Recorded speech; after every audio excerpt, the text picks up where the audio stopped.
Star আর কমলা ও শ্রীমান পৃথ্বীরাজ ধারাবাহিকে অভিনয় করে নায়কের ভূমিকা অভিনয় করে সকলের নজর কেড়েছিলেন অভিনেতা সুকৃত সাহা।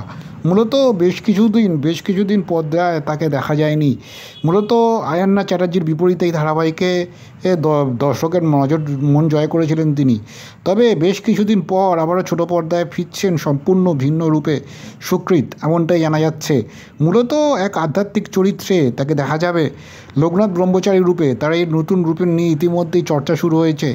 শোনা যাচ্ছে গল্পে যে সুকৃতির চরিত্রটি প্রথমে রহস্যময়ভাবে প্রবেশ করবে সাধারণ সন্ন্যাসীর বেশে রাজবাড়িতে আগমন, কিন্তু তার উপস্থিতিতে শুরু হবে একের পর এক অলৌকিক ঘটনা। দর্শকের মনে প্রশ্ন জাগবে কে এই সন্ন্যাসী, কোথা থেকে এসেছেন তিনি। ঠিক তখনই জানা যাবে তিনি আর কেউ নন, স্বয়ং লোকনাথ ব্রহ্মচারী। সব মিলিয়ে রাজেশ্বরী স্টার জলসার রাজেশ্বরী রানী ভবানীতে এই নতুন চরিত্রে নতুন বেশে আগমন ঘটছে সুকৃতের, এমনটা জানা যাচ্ছে। মূলত ওই সন্ন্যাসীর আগমন ঘটবে এক বিশেষ সময়, যখন বাড়ির দেব পুজোয় ঘটবে অঘটন। ভগবানের পুজোয় কালি মিশে যাওয়া দুধে হাত দেবেন লোকনাথ, আর মুহূর্তের মধ্যে সেই দুধ হবে নির্মল সাদা। এই দৃশ্যের মাধ্যমেই সুকৃতে নতুন চরিত্রের শক্তি ও আধ্যাত্মিকতার মাহাত্ম্য ফুটে উঠবে।